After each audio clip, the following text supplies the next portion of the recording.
فيلمنا بيبدأ مع مدرسة اسمها ليلي اللي لسه متعينة جديد في المدرسة، وده أول يوم ليها. وبنروح لطالب في المدرسة اسمه جيسون اللي بيكون شغال ديلر عشان عيلته فقيرة. بعدها بتكون ليلي معاهم في الفصل، وبتوقف جيسون بعد الحصة وبتقوله ما جبتش المقال ليه؟ بيقولها أنا ما ينفعش أكتب مقال عن حياتي الشخصية وعن أسرتي عشان من أسرة فقيرة.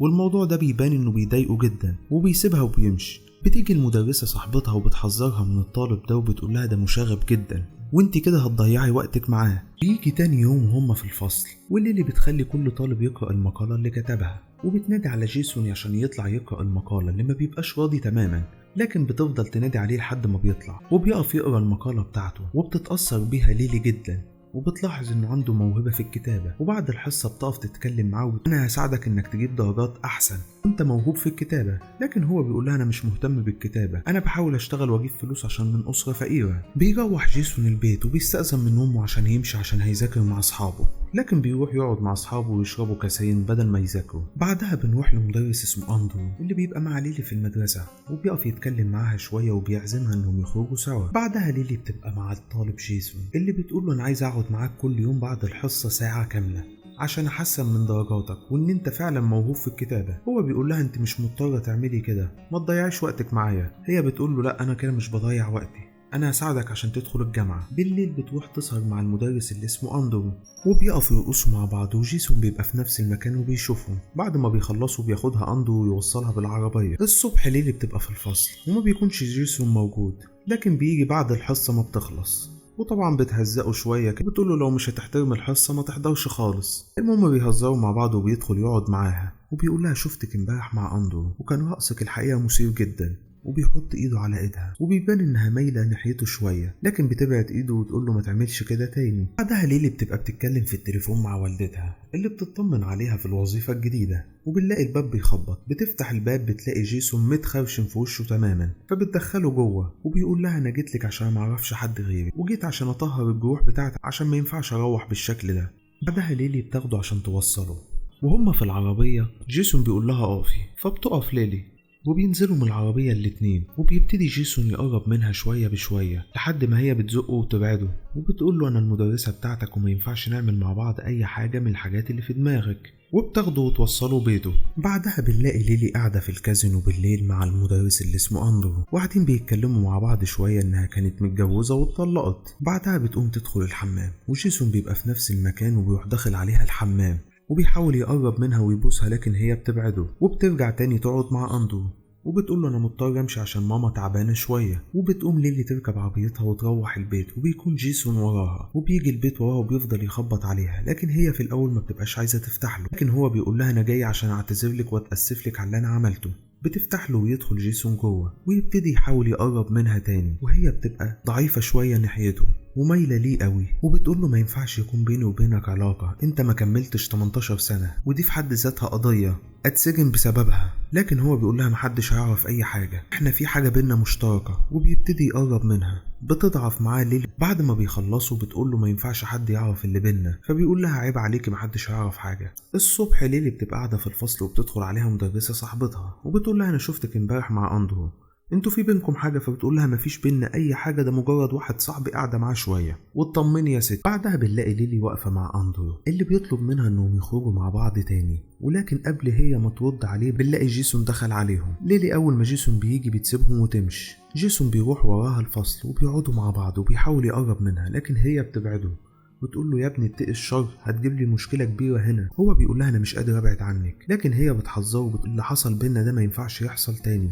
وان احنا لازم نبعد عن بعض. هو بيقول لها مش هقدر ابعد عنك تاني وانت معجبه بيا كمان، وبيقول لها انا جبت لك سلسله هديه، وبيقوم يلبس لها السلسله وبيقول لها ها هنتقابل تاني، فبتضعف وبتقول له اوكي مفيش مشكله. بعدها بنلاقي ليلي في العربيه ومعاها جيسون وخارجين مع بعض ومقضينها، وبيقعدوا يتكلموا مع بعض وبيتكلموا عن جوزها القديم وان هو كان بيضربها وبيعاملها وحش جدا. جيسون بيقول لها انا عمري ما هاذيك ولا ضايقك. بعد كده بينزلوا مع بعض الميه ويلعبوا مع بعض شويه وهكذا. بعد ما بيخرجوا من الميه ليلي بتقعد تتكلم معاه عن اخوه وانه ازاي اتسجن، فهو بيقول لها ان احنا من اسره فقيره وانا حاليا شغال الشغلانه بتاع اخويا عشان عايز انقذ اختي الصغيره، وعايز ادخل الجامعه. هي طبعا بتقول له انا خايفه عليك من الشغلانه الخطر دي. المهم بعد ما بيخلصوا بيروح جيسون البيت وبيلاقي العصابه اللي دخلت اخوه السجن قاعده له قدام البيت وبيهددوه ان هو لازم يرجع الفلوس في اقرب وقت ممكن وبيدوله ورقه فيها تفاصيل عمليه جديده هيعملها.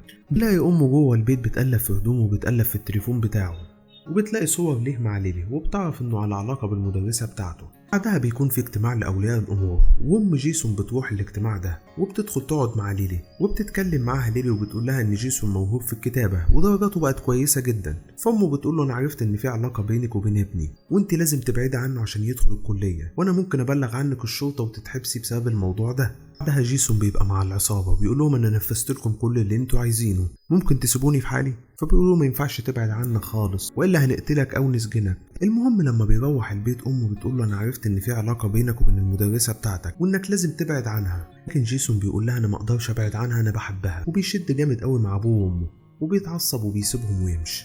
بعدها ليلي بتكون بتتكلم مع امها في التليفون وبتقول لها انا في مشكله كبيره جدا، انا على علاقه بطالب عندي في الفصل وودته عرفت. امها طبعا بتحذرها وبتقول لها لازم تبعدي عنه عشان دي قضيه كبيره وانت ممكن تترفدي وتتسجني. بعدها بنلاقي جيسون راح لليلي البيت اللي اول ما بتشوفه بتزقه وبتقول له لازم تمشي دلوقتي حالا عشان لو حد شافنا هيبقى في مشكله كبيره وامك عرفت وممكن تبلغ عني. لكن هو بيدخل وبيزقها جامد فبتقول له انت عملت معايا كده زي ما جوزي كان بيعمل معايا بالظبط. جيسون لما بيسمع كده بيجيب ورا وبيروح سايبها وماشي. بتدخل تاخد دش وتروق على نفسها وتقعد وبتلاقي ظرف داخلها من تحت الباب جواب من جيسون. لما بتفتح الجواب بتلاقي الراجل كاتب لها انه مش هيجرحها تاني ومش هيضايقها وانه بيتأسف لها جامد جدا وانه بيحبها قوي. بتضطر تفتح له الباب وبتلاقيه داخل لها بوكيه ورد.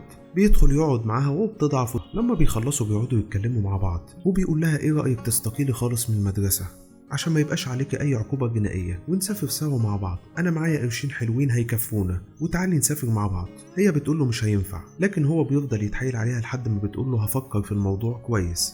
تاني يوم بيكونوا في المدرسة وبيكون واقف معاها، واقف فوق المدرس أندرو اللي بيشوفهم وبيشك إن في حاجة ما بينهم. بعد كده أندرو بيدخل يشرب حاجة وبتيجي المدرسة صاحبة ليلي تقف معاه اللي بيكون عينها منه وأندرو بيقف يسألها عن جيسون لكن هي بتلقح بالكلام على ليلي وبتقول له ليلي هي اللي تعرف كل حاجة عن جيسون لكن هو بيتخنق منها ويسيبها ويمشي. بيلاقي مرة واحدة أندرو دخل المكتب على ليلي وبيحاول يعتدي عليها وبيقول لها انا عارف ان في علاقه بينك وبين انا بلغ عنك لكن هي بتزقه وبتبعد عنه. بعدها جيسون بيروح لليلي البيت وبيلاقي اثار ضرب على جسمها فبيقول لها ايه اللي حصل؟ فبتقول له اندرو اعتدى عليا وضربني. فبيقول لها احنا لازم نبلغ الشرطه عنه حالا. فبتقول له مش هينفع عشان هو عارف العلاقه اللي بيني وبينك. فبيقول لها خلاص يلا الصبح نسيب المدينه ونمشي. فبتقول له اديني يوم واحد عشان استقيل من المدرسه. بعدها بنلاقي جيسون في المدرسه وشايف المدرس اندرو من بعيد وبيجري عليه ويضربه ويدخلوا في خناقه جامده مع بعض لحد الشرطه ما بتيجي تاخد جيسون. بتروح عشان تطمن على جيسون لكن امه بتقول لها ابعدي عنه والا هبلغ عنك الشرطه. بعدها بنلاقي ليلي قاعده مع اندرو وبتقول له في كاميرا صورتك وانت بتعتدي عليا وبتضربني وانا هعمل بلاغ ضدك وهسجنك. فبيقول لها طب وانت ليه جايه تقولي لي دلوقتي وما عملتيش بلاغ وسجنتيني؟ فبتقول له عندي حاجه قصاد حاجه، نزل عن المحضر اللي انت عامله في جيسون وانا مش هبلغ عنك في القضيه بتاعتي. فبيقول لها خلاص ماشي اتفقنا وبيروح ينفذ كلامها وبيطلع جيسون وبيروح لليلي البيت ويقعدوا يتكلموا مع بعض. وليلي بتقول له انا مش هينفع اسيب البلد وامشي معاك، انت لازم تفضل موجود هنا في البلد عشان اهلك وعشان دراستك وان احنا كده بنفكر في نفسنا بس. في الاخر بتقول له انا اللي هسافر واسيب البلد كلها بس لوحدي. بيروح جيسون وبيكون منهار من العياط تماما وامه بتقعد تهديه شويه لكن هو بيبقى منهار تماما وبيقول لها ليلي هتسافر وتسيبني. وبنلاقي ليلي خدت الشنطه بتاعتها وركبت ومسافره لوحدها وجيسون بيعيش حياته اللي كان عايشها لوحده تاني. وبكده يكون خلص فيلمنا النهارده. ما تنساش تعمل لايك واشتراك عشان يوصلك كل جديد.